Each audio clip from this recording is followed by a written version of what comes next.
என்ன தம்பி பட்டம் பகல்ல இப்படி இழுத்து போட்டு தூங்கி நிக்கிறா?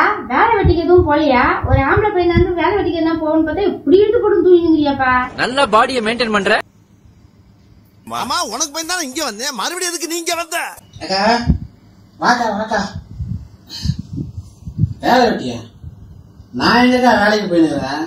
நான் வேலைக்கு போய் 1 மாசம் மேல எல்லாம் ஆகுது. சரி, அந்த கேவலமான பிளாஷ்பேக் எல்லாம் தேவையில்ல. என்னது வேலைக்கே போறது இல்லையா? என்ன உடம்பு எதுனா சரியில்லையா? இப்படி இழுத்து போட்டு தூங்கிட்டு இருக்கிறா? என்ன ஆச்சா? அது ஒண்ணு இல்லக்கா, வேலை வெட்டி இல்லாம அப்படியே சும்மா சுத்தி நிக்கிறேன்ல, அதாவது ரெஸ்ட் எடுத்துக்கிறேன். ரெஸ்ட் ஓவரா எடுத்து ரொம்ப டயர்ட் ஆயிடுச்சுக்கா. அந்த டயர்ட் ஆகிறதுக்காக மறுபடியும் ரெஸ்ட் எடுத்து படுத்துக்கிட்டேன். அவ்வளவுதாங்க. ஓ, சும்மா சுத்தி சுத்தியே உனக்கு ரொம்ப டயர்ட் ஆகி போச்சா? அந்த டயர்டுக்காக தான் இப்ப படுத்து தூங்கிடுறியா? நல்ல கதையாகுது. ஆமா, செலவுக்கு பூராட்ல என்ன பண்ணிக்கிறா? சாப்பாட்டுக்கு என்ன பண்ற?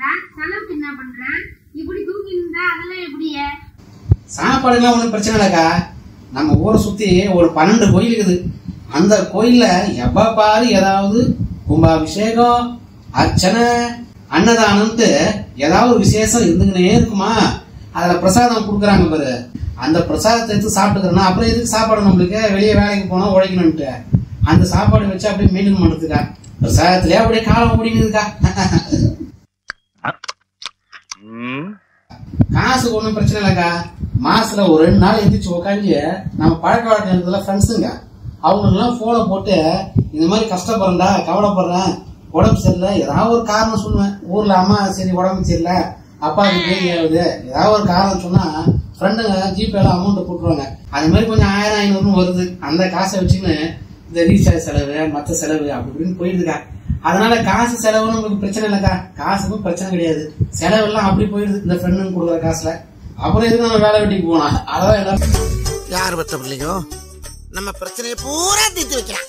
அடப்பாங்களா, எல்லாமே சுத்திட்டு இப்படி வெட்டியா ஊரு சுத்திட்டு தண்டை சோறு துண்டுறவனுக்குலாம் நீ ரெண்டுங்க காசு கேட்டா குடுக்குறானுங்க பாரு.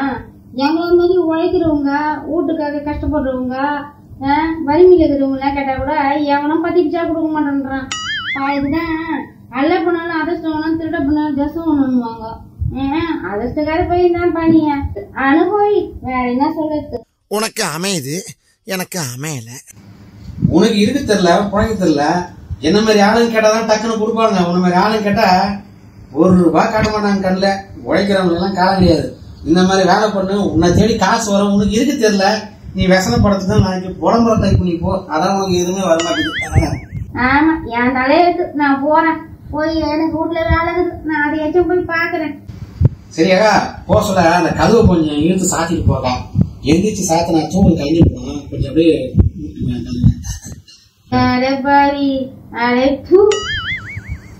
இதுனா இது மழைய வாயில போயிடுச்சு.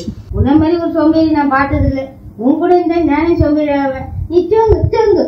உனக்கு இருக்கவும் தெரியல, ஒழுங்காகிறவனே கடுப்பு ஏற்றிக்கிட்டு போப்பா. தூங்குறவனை எழுப்பி விட்டு தேவையில்லாம தத்துவம் வேலை. சரி போ போ போ.